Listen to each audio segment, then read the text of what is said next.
예. 오늘 말씀은 예수님께서 주로 활동하시던 그 주변 마을에 대해서 예수님께서 진노하시는 내용이 나와요. 예수님은 갈릴리 북부 경사면, 동쪽으로는 갈릴리 북부의 동쪽으로는 골라한고을이 있어요. 그리고 바로 위는 그냥 갈릴리 북부 동네인데 굉장히 급한 경사면이에요. 그러니까 해발 수백 미터의 고지대로부터 해발 갈릴리 호수가 마이너스 290 정도 되거든요. 그러니까 300m 정도를 더 해수면보다 바다보다 낮은 지형으로 내려오는 거예요. 그래서 굉장히 높은 경사 지형이 지금 이 갈릴리 북부의 동네들이에요. 그래서 고라신 같은 경우는 이 예수님이 주로 활동하시던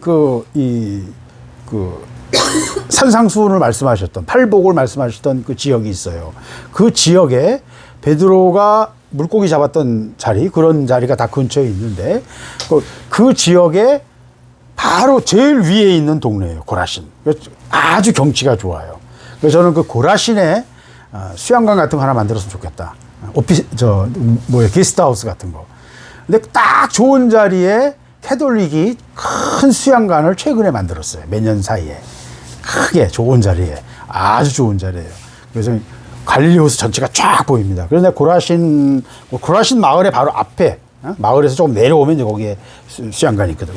거기서 좀 더 아래쪽에 내려와도 돼요. 하나님 나 거기 자리 하나 줘요. 그런 기도를 해요.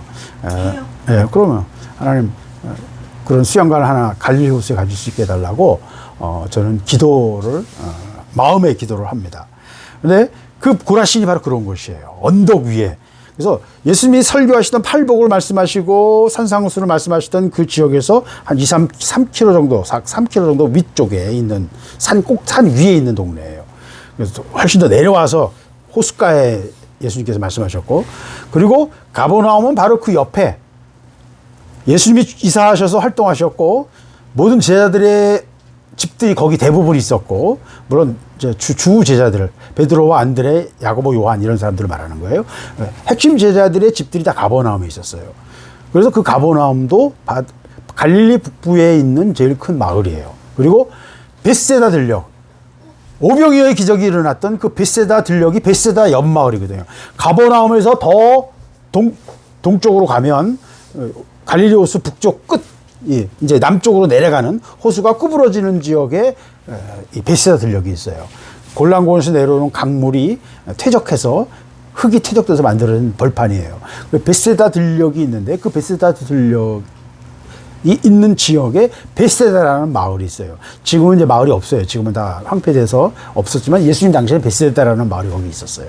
그래서 그 벳세다와 가버나움 그리고 고라신 세 마을을 향해서 예수님께서 말씀하신 거예요. 뭘 말씀하시느냐면 권능을 가장 많이 행하신 고울들이 회개하지 않는다. 하나님의 역사를 가장 많이 본 사람들인데 그 사람들이 교만하고 하나님 앞에서 그 말씀을 앞에 회개하지 않는 것에 대해서 예수님께서 기이하게 여기시고 진노하신 거예요.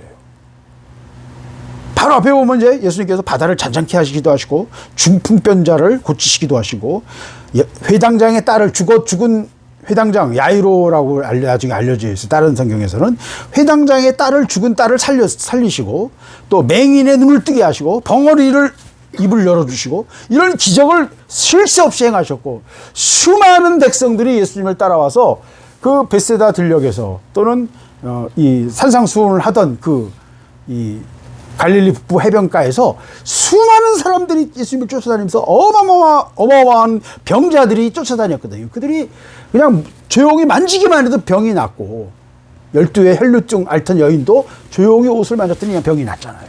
수많은 하나님의 역사가 일어났는데 정작 그 일이 일어난 지역의 사람들은 그 일을 보면서도 심상히 여기고 회개하지 않더라. 하나님 앞에서 경성하지 않았다 하는 것에 대해서 하나님이 크게 예수님께서 그들을 향하여 진노하시는 거예요. 야단치시는 거예요. 그러면서 너희에게 행한 이 모든 권능을 하나님의 행하심, 하나님의 역사가 너희에게 행한 이 모든 권능을 두로와 시돈에서 행했다면, 두로와 시돈은 그 당시 페니키아에 이방인들이고 이방신을 섬기고 상업으로 아주, 그러니까 유대인들이 보기에는 아주 방탕한 삶을 사는 이방인들 중에서 아주 풍요와 상업에 완전히 몰두하는, 사고 파는 일에 완전히 몰두하는, 그러니까 제 표현으로 하면 돈에 환장한, 돈에 환장한 사람들이에요. 죄인들의 상징으로 사용된 거예요. 그러나 두로와 시돈에게 너에게 행한 이 권능을 행했다면 벌써 그들이 회개했을 것이다. 소돔과 고모라에게 이 권능을 행했다면 소돔과 고모라가 멸망하지 않았을 것이다 라고 예수님 말씀하셔요. 너에게 이 큰 하나님의 행하심을 보면서도 너희들이 회개하지 않는구나, 이 교만한 자들아, 이 강팍한 자들아 라고 예수님께서 말씀하시는 거예요. 저는 이 하나님의 경고가 그 주변 마을에 대한 이야기지만 이 시대를 또 큰 관점에서 볼 때, 이 시대에서 볼 때 기독교가 유럽을 향해 갔잖아요. 그래서 지금 기독교가 유럽에서는 한때는 꽃 피웠다가 이제는 사그라들어서 교회가 없어지는, 기독교인들이 희귀해지는 시대로 갔어요. 교회가 다 맥을 못 추는 시대예요. 영국은 이제 교회가 완전히 그냥 찌그러들었어요. 독일도 이제 교회들이 다 찌그러들었어요. 교회가 댄스홀이 되고, 교회가 카바라 되고, 카바레가 되고, 교회가 카페가 되고요. 교회를 사다가 이슬람 사원을 만들어요. 지금 그러고 있는 중이에요. 미국이 그 횃불을 받아서 엄청나게 미국이 복음의 역사가 일어났지만 이제는 미국 사그러져서 30년 전부터 미국은 매년 통계를 발표하는데, 한국 대표 장로교회 대표단 목사님이 제가 아는 분이에요. 갔더니 통계를 말하는데 작년에 교회가 몇 개 없어졌고 몇 명이 줄었습니다 라고 얘기를 했어요. 그랬더니 막 박수를 치더래요, 사람들이. 그래서 깜짝 놀래가지고, 아니 교회가 없어지고 교인이 줄었다는데 왜 박수를 칩니까? 그랬더니 그 전에보다 숫자가 줄었다고. 줄어드는 교회 없어지는 게 전에 100개였다면 이번에 50개라는 거예요. 그러니까 줄어들었다. 70개였다. 그러니까 교회 감소하는 숫자가 줄어들어서 반가워서 박수를 치는 거예요. 지금 우리도 똑같아요. 이제 한국교회도 지금 그런 단계예요. 1200만이었다가 2018년, 15년 통계에 970만. 지금 최근에 2020년 통계에는 그보다 더 못해요. 800만, 700만 이렇게 얘기하고 있어요. 교회들은 또 물론 다 교회들이 얘기하는 숫자를 합치면 2000만이 넘어요. 교회들이 다 거짓말을 하고 있어요. 서로 거짓말을 하고. 왜? 한번 등록했으면 자기 교인이야, 다. 그러니까 한 교인이 대여섯 개 교회에 등록이 돼 있는 거예요. 그러니까 다 중복 숫자가 돼가지고 2천만 정도의 기독교인이 있어요. 실제로는 정부 통계에서 인구 센서스를 통해서 각자 자기들이 당신 종교가 뭡니까라고 각자 선택하게 해서 했던 숫자로는 2015년에 970만이 현재 제일 마지막 통계예요. 그 다음에 물론 2020년에 또 있어요. 한 800몇십만인 같은 그렇게 될 거예요. 줄어들고 있어요. 줄어들고 있어요. 그게 현실이에요. 이게 무슨 말이냐면, 하나님의 역사를 크게 본 교인들일수록 그 후손들이 강팍해서 머리로는 신앙을 많이 갖고 있는데, 생각은 많이 갖고 있는데 마음은 강팍해져가지고 하나님의 역사를 관심이 없는 거예요. 지금 그런 시대로 가고 있는 거예요. 그런데 지금 거든 커넬, 제가 자주 가는 전 세계 선교 현황에 있어서 통계를 가장 잘 과학적으로, 합리적으로, 학문적으로 잘 정리하고 있는 신학교가 있어요. 거든 커넬 신학교라고. 거기에 통계가 잘 나오거든요. 현재 복음의 역사가, 기독교인이 가장 늘고 있는 나라가 어디냐? 그러면 중국과 네팔이 제일 빠른 속도로 늘고 있고, 중국이고, 그 다음에 UAE예요. 그 다음에 사우디아라비아예요. 그 다음에 카타르예요. 오만, 예멘, 몽골, 캄보디아, 이런 나라들이 강력하게 복음이 늘어나고 있어요. 대륙으로 말하면 제가 전에도 여러 번 말씀드렸지만 아프리카와 남아메리카가 가장 강력하게 지난 50년간 또는 70년간 가장 강력하게 성장했어요. 다른 데에서는 다 기독교인이 줄었어요. 근데 아프리카와 남아메리카만 복음이 성장했어요. 하나님의 역사가 있었어요. 많이 들은 자들은 이제 교만해져가지고 머리가 높아져가지고요. 생각도 많고 말도 많고 마음이 강팍한 거예요. 그리고 믿지 않던 자들, 전혀 듣지 못하던 자들이 이제 복음을 듣고 하나님 나라에 많이 들어오고 있는 거예요. 이게 실제로 일어나는 일이에요. 예. 저는 이 고라신과 가버나움과 벳세다가 다른 데가 아니라고 봐요. 먼저 복음을 들었던 자들인 거예요. 예. 그렇게 비유할 수도 있어요. 예. 어쨌든 그러면서 예수님께서 야단을 치시고 나서 그게 어떤 주제가 아니에요. 핵심 주제가 아니에요. 예수님께서 대답하셔서 말씀하십니다.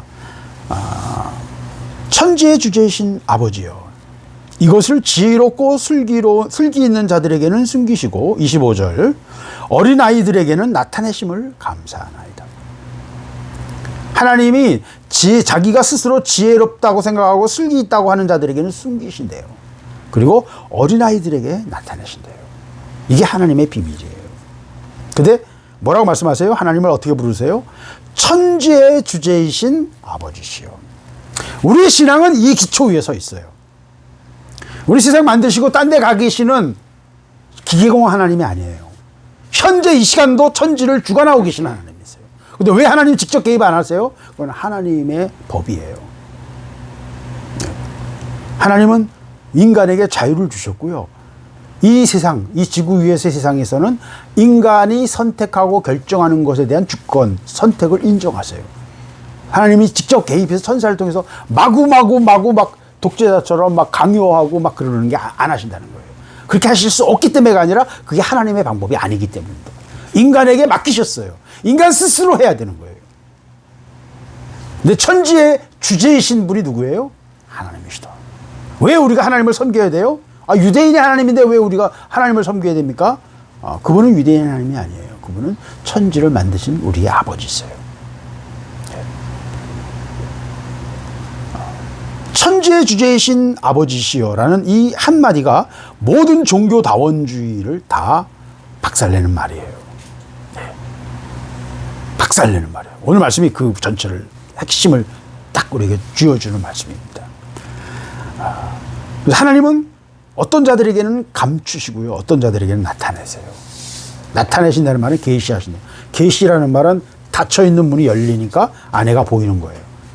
열리는 게 계시예요. 닫혀 있으면 안 보이잖아요. 두루마리를 펼치는 거, 그게 계시예요. 그래서 계시록이라는 말 자체가 그런 의미예요. 하나님이 두루마리를 열어서 감춰졌던 것들을 보여주신다. 그러니까 어느 때는 감추시고 어느 때는 열어 보이시는 거예요. 이게 하나님의 행하심이에요. 하나님은 어떤 자들에게는 감추세요. 마태복음 6장 4절에 보면 내 구제함을 은밀하게 하라. 6장 6절에 보면 내가 기도하는 것을 은밀한 골방에 들어가서 은밀한 중에 보시는 하나님께 기도해라 말씀하세요. 은밀한 중에 계시는 하나님. 네. 은밀한 중에 보시는 하나님. 6장 18절에는 또 이런 말씀하세요. 은밀한 중에 계시는 내 아버지께 보이게 하려 함이라. 은밀한 중에 계세요, 하나님은. 이게 굉장히 중요한 단어입니다. 굉장히 중요한 개념이에요. 하나님은 감추시고 계세요, 어느 때는. 스스로도 숨어 계실 때가 있어요. 이사야 45장 15절에 보면 구원자 이스라엘의 하나님이요 진실로 주는 스스로 숨어 계시는 하나님이시다. 이사야가 이렇게 고백을 합니다. 자기를 나타내시지 않고 숨어 계시는 것 같다는 거예요. 드러내시지 않는다는 거예요. 존재를 막 존재감을 나타내야 되는데 그렇게 하시지 않는다는 거예요. 그러나 하나님은 이 세상을 주관하고 계신다는 거예요. 이게 성경 전체가 말하고 있는 핵심이에요. 그러니까 눈에 보이게 드러나게 보이는 건 아닌데 하나님은 천지를 주관하고 계신다. 예수님이 신앙 고백하는, 예수님이 말씀하시는 천지의 주제이신 아버지시요. 아버지신데 우리를 만드신 분인데 그분이 누구예요? 이 세상을 주관하고 계신 분이라는 거예요. 이게 우리의 신앙의 핵심이에요. 그러면서 스스로 자기가 똑똑하다고 생각하는 자들에게는 감추셨다는 거예요. 스스로 지혜롭다고 생각하는 자들에게는 감추어요. 그런데 스스로 안다고 생각하지 않고 자기는 모른다고 생각하고 자기는 배워야 된다고 생각하는 사람, 열린 마음을 가진 어린아이와 같은 마음을 가진 사람들은 열린 것입니다. 그들에게는 나타내시는 거예요. 하나님 나라는요, 그래서 낙타가 바늘구멍을 통과하는 것과 같아요. 다 내려놔야 돼요. 네. 이게 비밀이에요. 자기를 비우고 내려놓는 자가 하나님 나라에 합당한 자예요. 하나님이요, 우리가 감자가 익었나 안 익었나 할 때 어떻게 해요? 젓가락으로 쿡 쑤셔보죠. 하나님 우리가 여물었나 안 여물었나 뭘 하신 줄 아세요? 우리를 쿡 찔러보세요. 쑤셔보면 알아요. 쑥 들어가야 돼요. 탕 하고 반응하면 아, 이거 아직 덜 익었구나. 하나님이 우리를 다뤄보시는 거예요. 뭘 다뤄보세요? 우리의 마음을. 예수님께서 자기 자신을 뭐라고 하셨어요? 29절에 나는 마음이 온유하고 겸손하다. 우리가 예수를 따라가려면 우리가 어떻게 해야 돼요? 온유하고 겸손해야 돼요. 예. 애들 중에서도 온유하지 않고 강팍한 애들도 있긴 있어요. 그러나 대부분 어때요? 온유하죠, 애들은. 또 겸손하죠. 왜? 자기 모른다고 생각하니까. 배워야 된다고 생각하니까. 예. 자기를 높이지 않아요. 뭐 자기를 높이는 애들도 있어요. 그러나 하여튼 예. 하나님 그래서요. 어린아이 같은 마음. 예. 순수한 마음. 자기 전제와 자기 생각에 묶이지 않은 마음. 하나님 앞에서는 이것이 너무너무 중요해요. 세상의 어떤 전제와 어떤 자기 생각을 가지고 하나님을 만나려고 할 때는요, 자기 함정에 자기 스스로 빠져요. 그 생각이 자기 올무가 돼서 그 사람을 제한하고 하나님을 만나지 못하게 하는 것입니다. 하나님 앞에 나갈 때는 온유하고 겸손한 자세로 하나님 앞에 서 있어야 돼요. 그래서 신앙이 뭐냐? 그냥 하나님 앞에 서 있는 거예요. 하나님 앞에 서 있는 거예요. 사람 앞에 서지 않고요. 사람을 바라보지 않고요. 하나님 앞에 서는 거예요. 하나님만 바라보는 거예요. 네. 그러면서 어린아이에게 나타내심을 예수님께서 감사합니다 라고 말해요. 그러면서 뭐라고 그러세요? 옳소이다. 이렇게 된 것이 아버지의 뜻이다. 그렇게 하시는 것.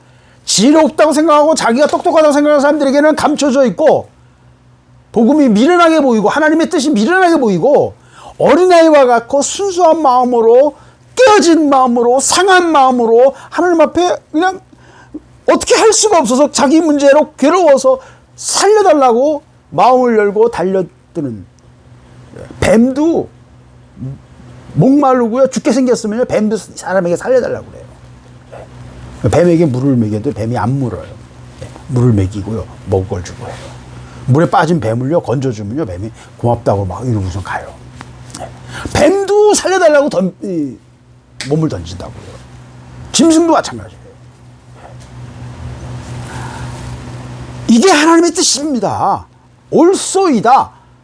이거 굉장히 중요한 포인트입니다. 하나님이 우리에게서 구하시는 게 뭔지 아세요? 진짜 구하시는 게 우리의 마음속에서부터의 동의와 감사예요. 억지로 순종하는 거 하나님 원하지 않으세요. 매 맞을까봐 순종하는 거, 뭔가 이익을 얻으려고 순종하는 게 아니라, 상급을 바라고 순종하는 게 아니라, 정말 내 영혼에서부터, 아, 정말 아버지 그렇습니다. 아버지의 뜻이, 아, 이랬군요. 정말 내가 그 뜻에, 아, 옳습니다. 옳습니다. 우리 마음에서부터의 동의, 우리 속으로부터의 동의를 하나님은 가장 기뻐하세요. 왜? 우리의 의견과 우리의 생각에 하나님은 굉장히 관심이 많으시거든요. 그래서 우리를 이 모든 일을 만드신 거고 자기 자신을 내어주시는 구속의 사역, 자기 자신의 피를 흘려서 우리를 위해서 죽으시는 그 길을 계획하시고 역사를 주관하셔서 그 길을 만드신 분이 하나님 자신이신 거예요. 왜? 우리를 구하시고요. 우리의 마음을, 우리의 동의를 얻기를 원하시는 거예요. 우리를 하나님 자녀로 삼으시기를 원하시는 거예요. 이 하나님의 특별한 사랑, 저는 집착이라고 생각해요. 인간에 대한 집착이 하나님 굉장히 심하세요. 네. 우리가 마루에 대한 집착이 심한 것처럼. 엄마는 거의 병적이죠, 마루에 대한 집착이. 네. 새끼들은 안 먹어도 마루는 먹여야 돼. 왜? 다 컸으니까 얘네들은. 네. 네. 하나님 우리에 대해서 그렇게 집착하시는 것 같아요. 내가 볼 때 객관적으로.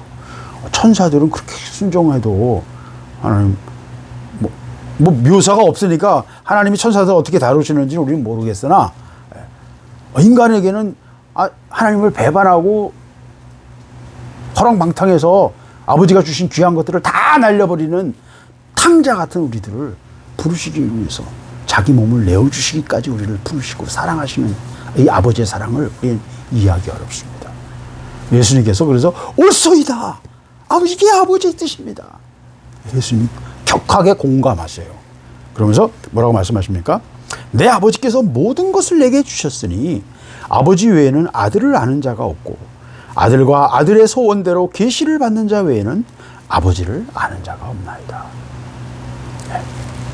너무너무 중요한 말씀이죠. 예. 하나님께서 모든 것을 예수님께 주셨대요. 예. 그래서 바울이 그걸 정확히 표현하잖아요. 만물이 그에게 속했다. 만물이 그 발 아래에 있다. 이렇게 표현을 하죠. 모든 권세가 예수 그리스도에게 주어졌다. 예. 그래서 8장의 앞부분에 보면 증풍병자를 고쳐주실 때 네 죄가 사하였느니라 이렇게 말씀하셨어요. 그러니까 유대인들이 바리새인들이 저는 누구긴데 자기가 죄를 사한다고 하나? 자기가 하나님이야? 라고 반문하게 하는 거예요. 누가 죄를 사하겠어요? 그렇잖아요. 죄를 사할 권한이 예수께 주어졌다는 거예요. 그래서 모든 것을 내게 주셨으니 아버지 외에는 아들을 아는 자가 없고, 그러니까 이 아들은요, 예수가 하나님의 아들이심을 아는 자는 아버지밖에 없어요. 네. 이 땅에서 예수님을 제대로 이해한 사람은 한 사람 못 됐어요. 다 자기들이 기대한 메시아에 대한 이미지로 예수님을 투영했을 뿐이에요. 그래서 제자들을 마지막까지 예수님 가신 길을 따라간 사람은 한 사람도 없고 다 도망갔어요. 어떤 사람은 배반해서 팔고요. 네. 다 자기 관점으로 봤지 하나님이 아시는 것처럼 그 아들을 아는 자는 없었어요. 그 아들의 어떤 길을 가는지에 대한 본질을 이해하는 사람은 한 사람도 없었어요. 그래서 그걸 이해하게 된 것은 성령의 충만 사건이 일어난 다음에, 오순절 성령 충만 사건이 있은 다음에 그 성령께서 깨닫게 하시고 해석하게 해주심으로써, 알아보게 해주심으로써 이해하게 된 것입니다. 그래서 이 시점에서는 아버지 외에는 아들을 아는 자가 없었어요. 아들과 아들의 소원대로 계시를 받는 자 외에는 아버지를 아는 자가 없다. 그러니까 하나님을 알려면 누구를 통해서 가야 돼요? 그 아들의 소원대로, 아들의 이름으로, 아들을 믿는 자가 그 아들의 이름으로 고백할 때 하나님께서 성령의 은혜로, 성령의 영감으로 그 마음의 문을 열어주셔서 계시를 받게 하신다는 거예요. 그러니까 믿는 자들에게서 일어나는 일은 뭐예요? 계시예요. 객관적으로 2000년 전에 팔레스틴 땅에 있던 목수 사이비 랍비, 예수라는 청년이 하나님의 아들이고 우리를 위해서 십자가에서 죽으심으로 모든 인류를 구원하신 구세주다라는 이 이야기는 객관적으로는 그걸 믿는 사람이 이상한 사람들이죠. 그죠? 객관적으로. 아니 그러면 꼭 예수일 필요가 뭐 있어?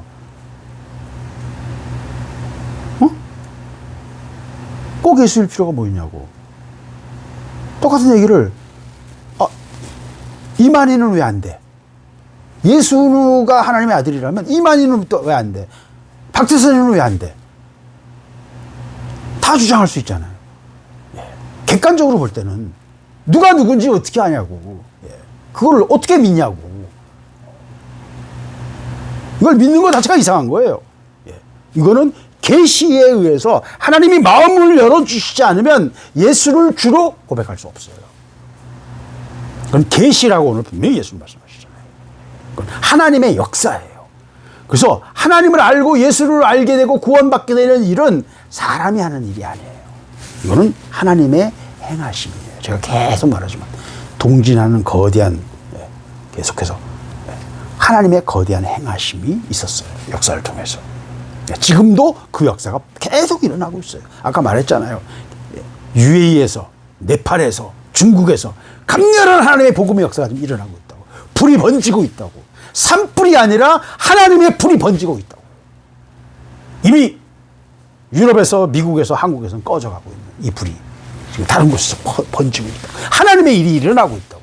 이 하나님의 일에 우리가 어떻게 쓰임받고 역사할 것인가, 동역할 것인가, 참여할 것인가, 이 영적 전쟁에 어떻게 참여할 것인가에 우리의 사명이 있는 거예요. 근데 이 모든 것은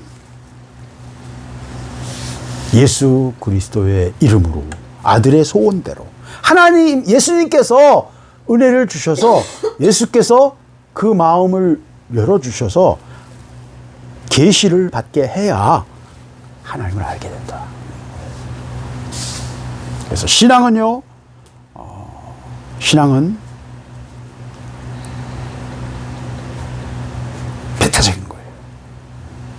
두 가지가 동시에 참일 수는 없어요.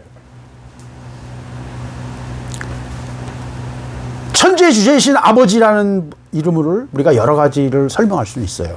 아, 유대인은 그걸 엘로힘이라고 불렀고, 사막의 사람들은 알라라고 불렀고, 다른 사람들은 또 다른 이름으로 불러서 다른 이름을 가졌지만, 결국은, 만든 아버지가 둘일 수는 없잖아. 세상을 만드신 분 한 분이잖아. 그러니까 이름은 다 다르게 부르지만, 결국 그분은 다 하나님을 말하는 거야. 우리를 만드신 분을 말하는 거야. 창조주를 말하는 거야. 뭐 그 말은 맞죠. 거기까지는 맞아요. 그러면 각자 신앙을 가지고 해온 그 구원의 길이, 종교의 길이 결국은 한 곳에서 만날 거다.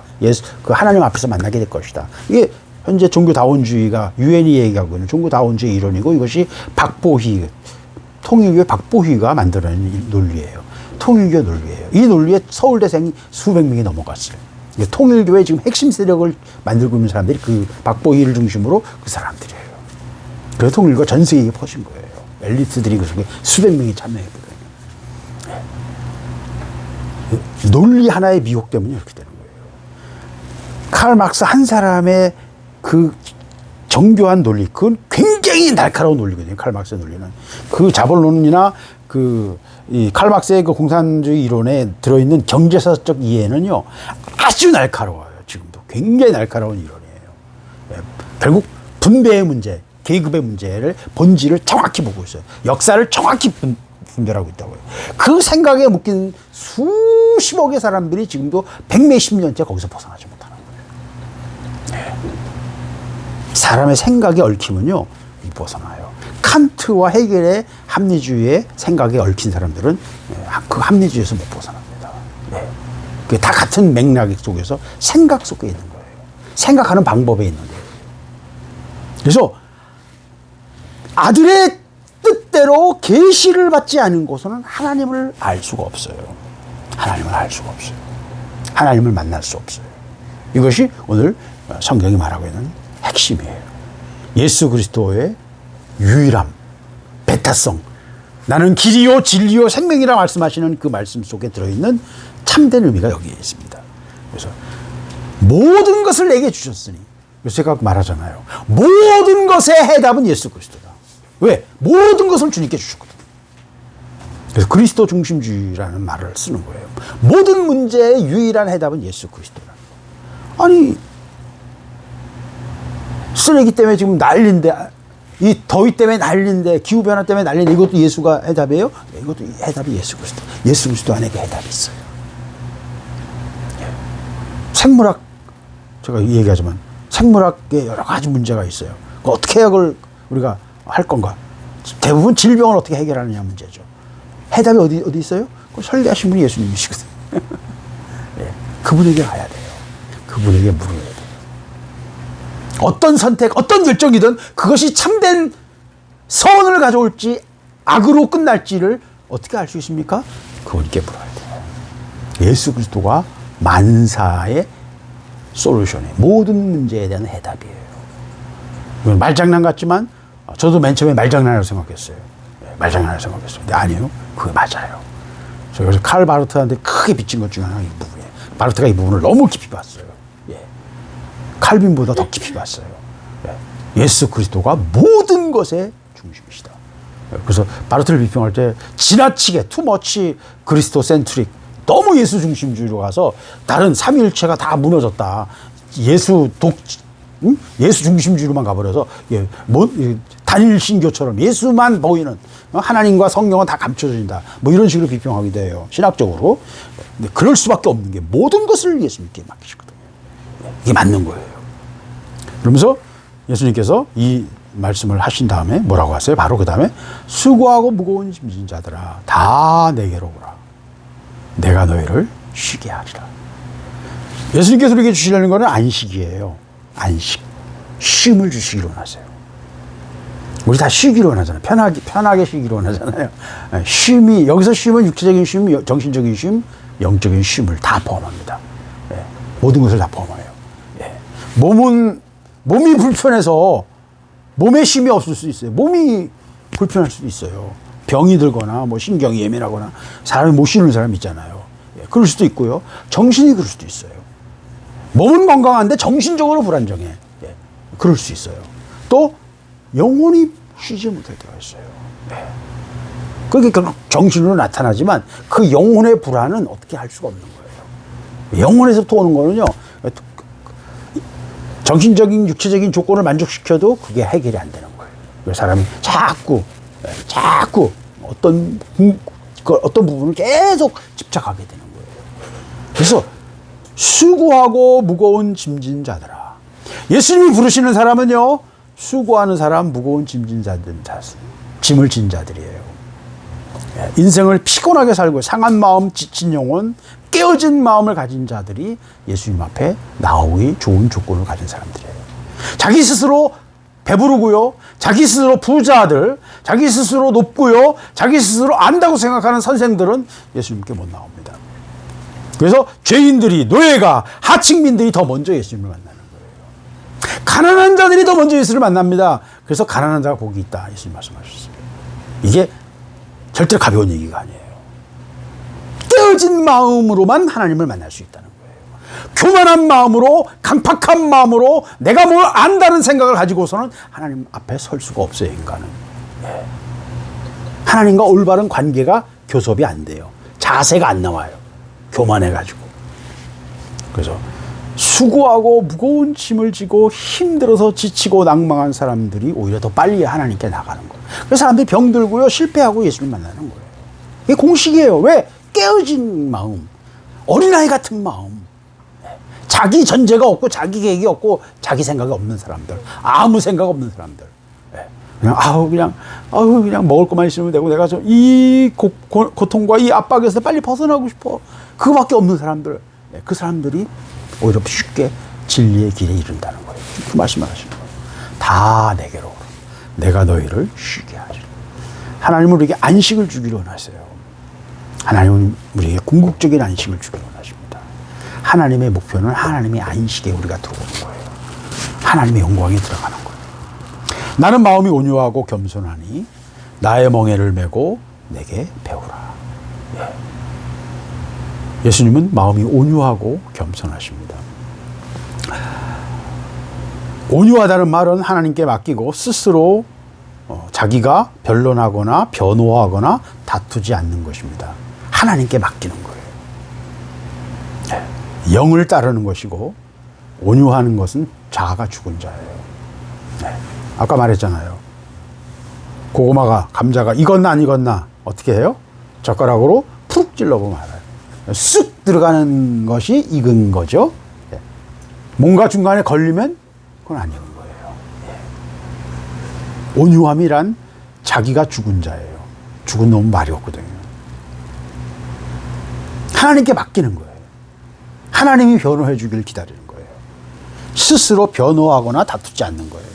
겸손이라는 말은 자기를 스스로 높게 여기지 않고 자기가 뭔가를 안다고 생각하지 않아요. 겸손이라는 거는. 근데 겸손은 자기 비하나 자기 뭐라고 할까요? 자기 연민 이런 것과도 또 달라요. 그 비슷해가지고 오해하기 쉬워요. 근데 그렇지 않아요. 겸손은 하나님이 나를 보시는 그 자리에 서 있는 거예요. 하나님이 A라고 하는 자리인데 나는 자꾸 더 밑으로 내려가는 것도 그건 교만이에요. 왜? 찌그러진 교만이에요. 자기 비하도 교만이에요. 자기 연민도 교만이에요. 하나님이 보시는 그 자리에 내가 서 있는 거예요. 겸손은 깨어진 낮은 마음을 가진 자가 겸손할 수 있고, 하나님 앞에서 자기가 죽은 자만이 겸손할 수 있어요. 자기 계획을 내려놓을 수가 있는 것입니다. 그래서 나는 마음이 온유하고 겸손하니 나의 멍에를 메고 내게 배우라. 그러니까 우리는 예수님께 배워야 돼요. 그 예수님의 멍에를 져야 돼요. 멍에는 뭐예요? 소나 말로 농사 지을 때 마차를 끌고 소가 이 쟁기를 질 때 힘을 쓰기 위해서, 힘을 써서 그걸 끌고 가야 되잖아요.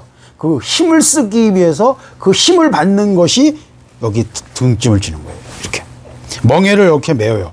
그리고 그 멍에에다가 줄을 묶어요. 그러면 그냥 만약에 배에다 줄을 묶으면 배가 막 조일릴 거 아니에요. 배가 땡길 거 아니에요. 그러니까 힘을 못 써요. 이 말이나 소가 멍에를 씌우면, 멍에를 어깨에다 딱 씌우면 그냥 멍에를 밀고 가면 되거든요. 멍에를 밀고 가면 되기 때문에 멍에라는 것은 말이나 소를, 마차를 끌고 쟁기질을 할 수 있도록 농부가 씌우는 굴레예요. 이거는 뭐예요? 하나님이 우리를 구속하신다는 거예요. 우리를 제어하신다는 거예요. 하나님의 다루심 속에 들어가는 거예요. 우리가 그래서 하나님의 멍에를 잘 매야 돼요. 예수님의 멍에를 매야 돼. 내 멍에를 매라 그러셨잖아요. 나의 멍에를 메고 내게 배우라. 이 멍에는 십자가를 지는 것이고 또 동시에 주님께 의해서 구속되고 제어되는 거예요. 우리가 악하기 때문에 하나님 우리를 제어하십니다. 그래서 멍에를 지우세요. 어떻게 보면 사역자라는 이것도 하나의 멍에예요. 예. 여러분이 가지는 모든 삶의 자세, 어떤 그 위치도 다 멍에예요. 자기가 져야 되는 십자가인 거예요. 그래서 멍에를 통해서 하나님은 우리를 다루세요. 그래서 내 멍에를 메고 내게 배우라 말씀하시는 거예요. 그리하면 너희 마음이 쉼을 얻으리니. 예. 뭘 주신대요? 부요함을 주시거나 명예를 주시는 게 아니에요. 뭘 주세요? 마음의 쉼을 주세요. 마음의 쉼. 네. 평안과 안식이에요. 사단이 흉내내지 못하는 많은 것들이 있는데 그 중에 가장 사단이 절대로 흉내내지 못하는 것은 사단은 자기가 부리는 자들에게 평안을 주지 못해요. 돈은 줄 수 있고 권세도 줄 수 있고 능력도 줄 수 있어요. 지식도 줄 수 있어요. 그런데 평강을 주지 못해요. 왜? 사단은 그걸 알지 못하거든요. 평안은 없어요. 그 사단의 일을 행하는 자들은요, 죄를 짓고 악을 행하는 자들 속에는 권력도 있을 수 있고 쾌락도 있을 수 있어요. 어떤 특정한 능력도 행할 수 있어요. 그러나 평안을 얻지는 못해요. 마음의 평강이 없어요. 사단이 흉내내지 못하는 하나님의 고유한 선물, 세상이 줄 수 없는 것 평안이 하나님이 주시는 평안이에요. 폭풍 속에서도 평화와 안식을 누릴 수 있는 거예요. 죽음의 위협 앞에서도 평안할 수 있는 것은 하나님이 주시는 이 평안이 있기 때문입니다. 그래서 하나님은 우리에게 이 평안을 주시기를 원하시는 거예요. 이는 내 멍에는 씻고 내 짐은 가벼움이라 하시니라.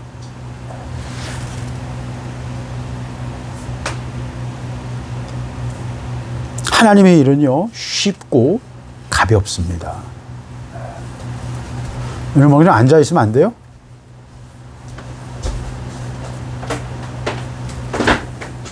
이는 내 멍에는 쉽고 내 짐은 가벼움이니라. 하나님의 일은요, 순종하기까지가 어려워요. 순종하기까지가 어려워요. 근데 순종하면 하나님의 일은 가벼워요. 하나님의 일은 사람의 힘으로 할 수 있는 차원의 일이 근본적으로 아니거든요.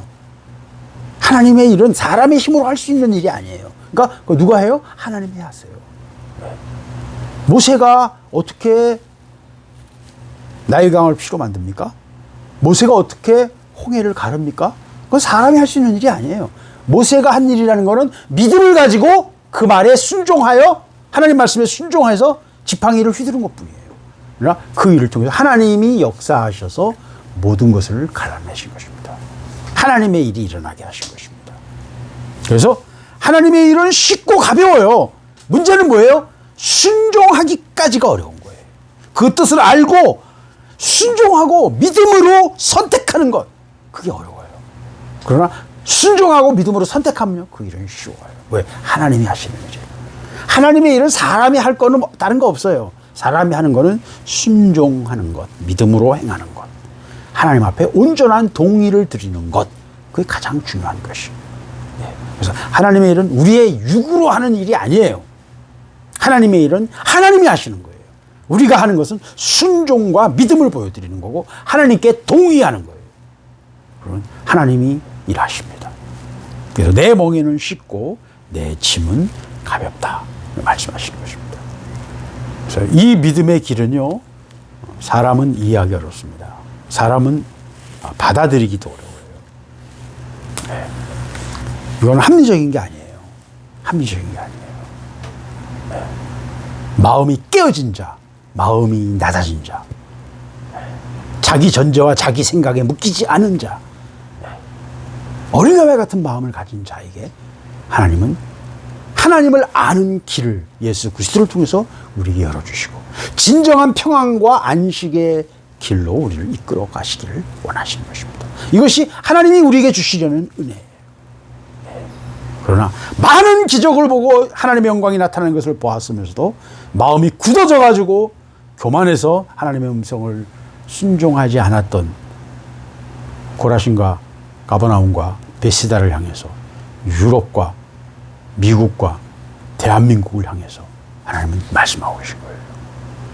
말씀하고 계신 거예요. 이 교만한 자들아, 이 완악한 자들아, 우리가 하나님 앞에서 경성해야 되고요. 하나님 앞에서 온유하고 겸손한 마음을 가져야 돼요. 깨어진 마음을 가져야 돼요. 그랬을 때 하나님을 만날 수 있고요.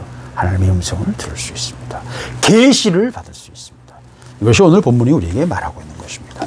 기도하겠습니다.